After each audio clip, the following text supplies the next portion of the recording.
Namaskaram to everyone. Baba bless all of you. Have a nice day. Today I wanted to explain the true historical life of Jesus Christ. Bible, in the Bible, there is so many things explained about Jesus Christ, but it is many of the angle it was fabricated stories. Who was Jesus? How was his life? What he was doing? What he was doing after crucifixion? Before crucifixion, what he was doing? The historical aspect, the true historical aspect, which I wanted to explain here.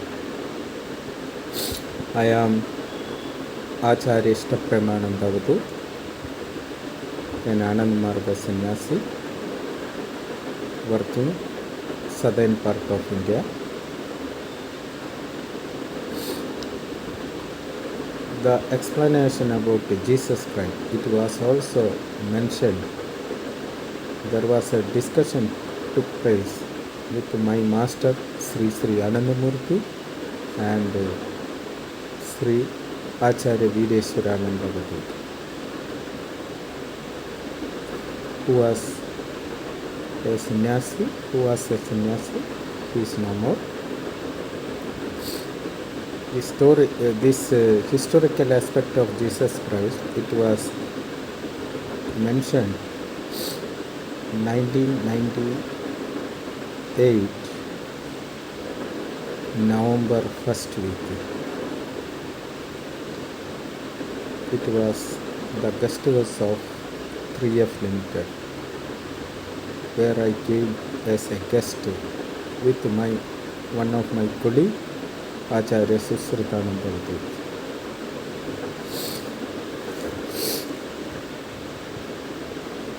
Here the birth, the death, the life of Jesus Christ. It is correct, he was born at Bethlehem, nearly 2000 years back. It is a fact only. But here the Bible has mentioned he was a Jew. He was from Jewish community. It was a fabricated story. He was from a tribal community, a gypsy tribal community, who was called as Shammai. He belonged to a Shammai community. He was a gypsy tribal, particularly that tribal community followed the Shammai religious cult. And about his mother, Mary, without marriage and physical relation, she got pregnancy and she gave birth to Jesus Christ. But Mary was a Devadasi, and in my research and knowledge, which I got it information, Jesus' father was a original biological father was a one Roman army man. Even in Israel there was a law: if any woman without marriage, if she will get a pregnancy, she will be killed by throwing stones. That was the one law. It is mentioned in what is called in Bible also. So Joseph has adopted the fathership of Jesus. She delivered a child. He was a very good looking baby, and he brought up. Joseph was a carpenter, a laborer. But Jesus was from childhood, he was very intelligent, very smart, spiritually inclined boy. So he used to ask so many questions to his father and mother. Then he used to visit in the childhood itself. He used to visit some places, nearest places. He could ask questions those people who are ready to give some answers. So this was the Jesus' childhood life. And Jesus' father, Joseph, and Jesus, because he was an ordinary carpenter. So Jesus' father wanted to teach him carpentry work, and he was sometimes forcing Jesus to go with carpentry work, and he wanted to study. So there was some fight was happening with Jesus and his adopted father, and Mary was in the middle, the mother of Jesus. So in between he used to visit some Jewish synagogue, and he used to ask some question to Jewish religious Purohit in that sense, priest. So many questions they were unable to give answer. He was asking very logical question about the spirituality, about God, about the life, where we came, where we will go, what is the purpose of life. Like this, some similar questions he was asking to Jewish religious priest. And in many occasions they were giving some dogmatic answers, and he was not satisfied, and he was asking counter questions. This was continued up to 12 years. When he was 12 years, at the time, somewhere he met John the Baptist. His name has mentioned in Bible, John the Baptist. So John the Baptist has guided him to go to India and asked him to learn Vedas, Upanishad, Bhagavad Gita, and those time existing religious scriptures like a Buddhist or Jain, like that.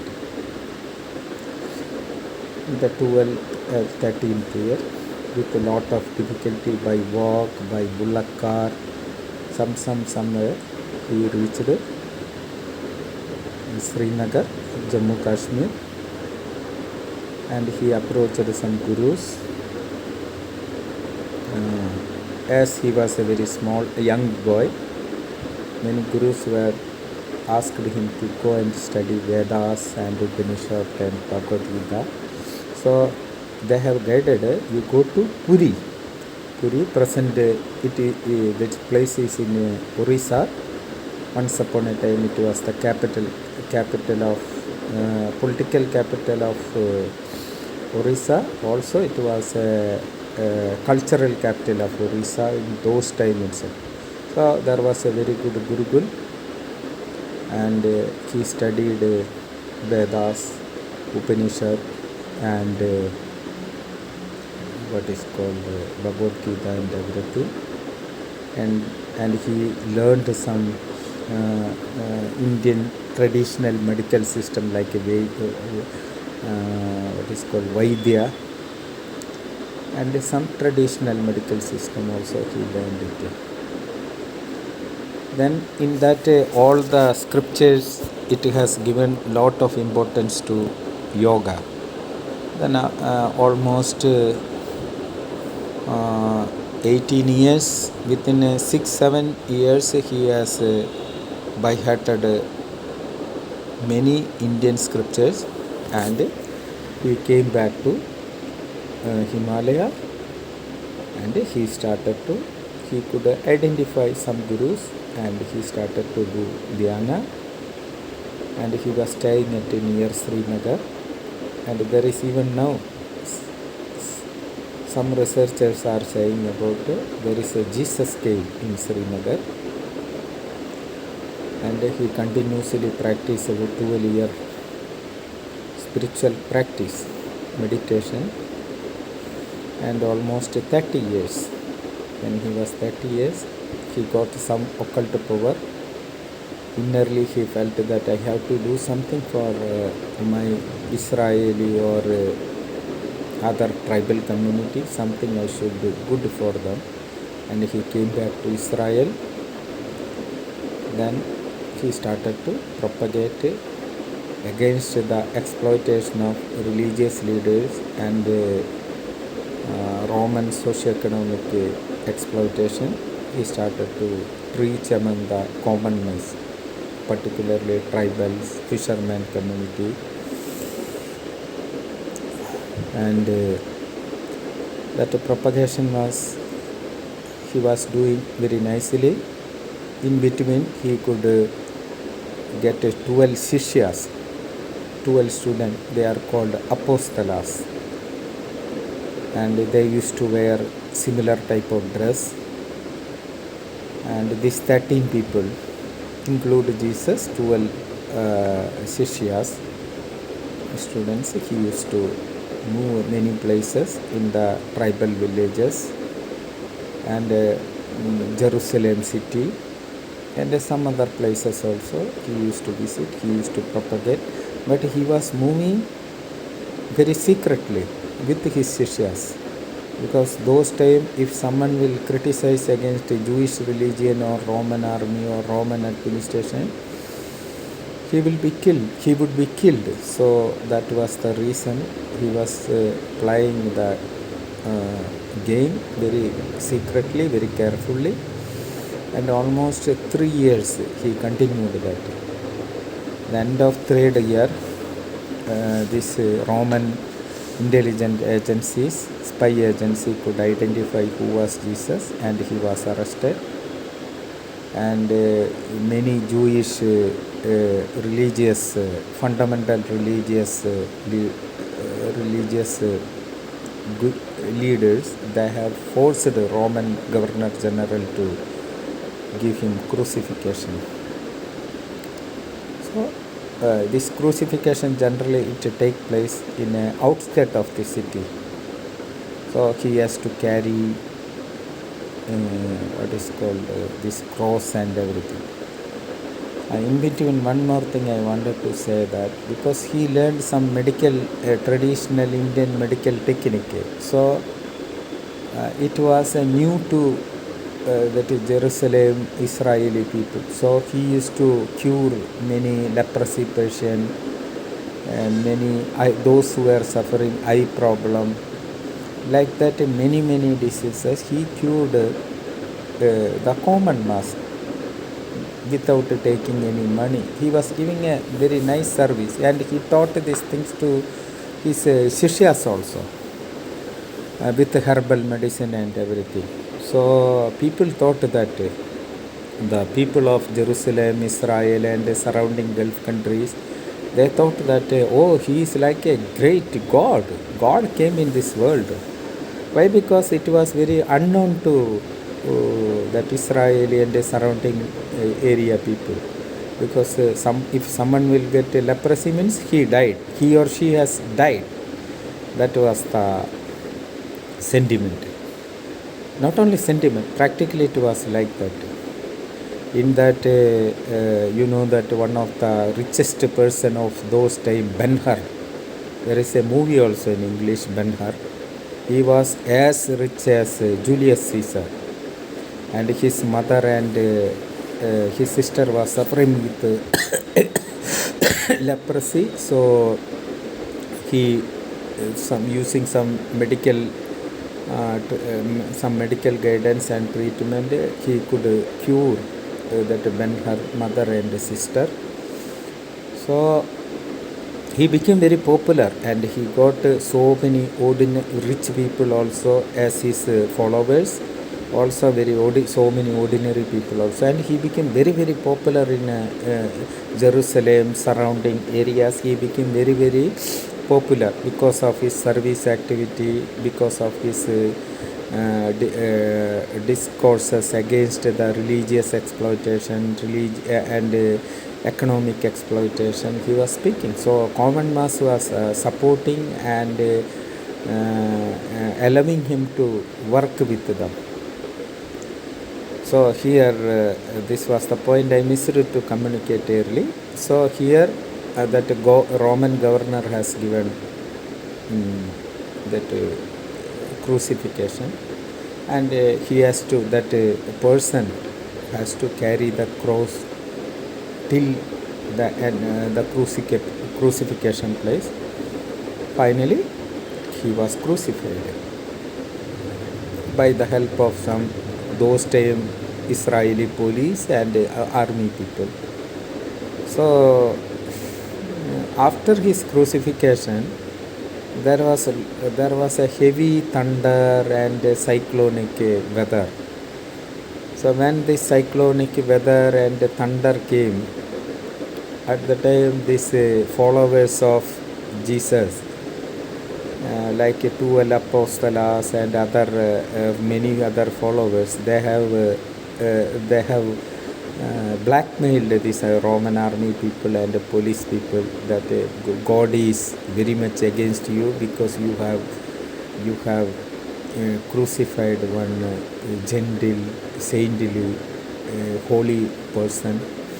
Continuously they have started blackmailing, giving a fear complex in the mind of that army and the police people. So they ran away. After some time, continuously public has pressurized. So these army people have ran away from the place. Then what happened? These followers of Jesus, they have removed him from cross, and they have taken to one cave which was very cool, just like ICU, AC, because of the cyclonic weather and everything, and thunder and rain. It was very cool, that cave. So they have kept him inside that cave, and they have given some treatment, traditional treatment, which was known to that Jesus apostles and some followers. They have given some traditional medicine and everything. And after crucifixion, immediately he has gone in coma. Almost 3 days he was in coma. Third day he got consciousness. That is why in the Bible it has very misinterpreted that Jesus has said that after crucifixion, third day I will back to, physically I will back to all of you. Then he went to heaven. That was the story created in Bible. But third day he came out from coma, and immediately after he came out from coma, Jesus followers, who are very rich and strong people, they have taken him to some underground. So almost 2 to 3 months they have given very good food and proper treatment, continuous rest, and he could recover. Then because a Roman army and police people spy people were searching him, because his body is removed from the cross. So they were searching, because that army people, police people ran away when there was a heavy cyclone, rain and everything. Then they came back to see his body, because body was missing from the cross. Then they have started searching Jesus. Unfortunately, they could not get him. They could not get their followers. All have ran away from that particular crucifixion place. Then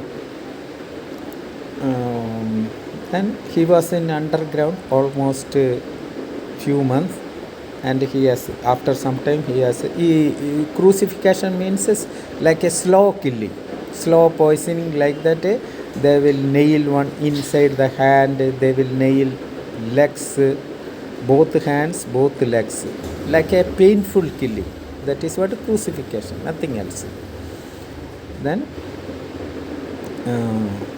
finally he was underground. From that he escaped to Syria, and the Syrian king was also some way or other way following Jesus because of his this extraordinary courage, extraordinary intelligence, and his spiritual thought.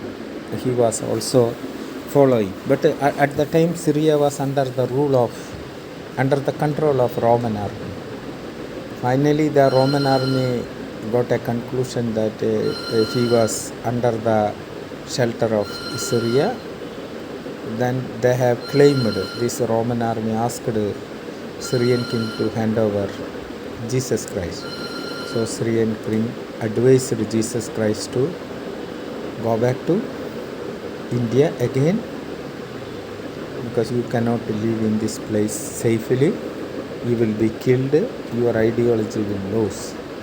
And finally, Jesus and some of his followers, his mother, some of his followers, also that Magdala Maria was a Devadasi on those days, and she was also with Jesus, and all of them came back to Kashmir, Jammu Kashmir, and almost 82 years Jesus lived in Kashmir. From 33 years he was crucified. Almost 6 months he was underground. Some part of Syria and Israel and some Gulf countries like that. Some part somewhere in Syria, Palestine, like that places. From there, after 6 months to 7 months, he came back to Jammu Kashmir again, and he lived up to 82 years. So Bible has mentioned very clearly 33 years he merged with God, because after crucifixion, third day, once he came in front of his devotees. After that he went to heaven. But that is a fabricated story. After crucifixion, he has escaped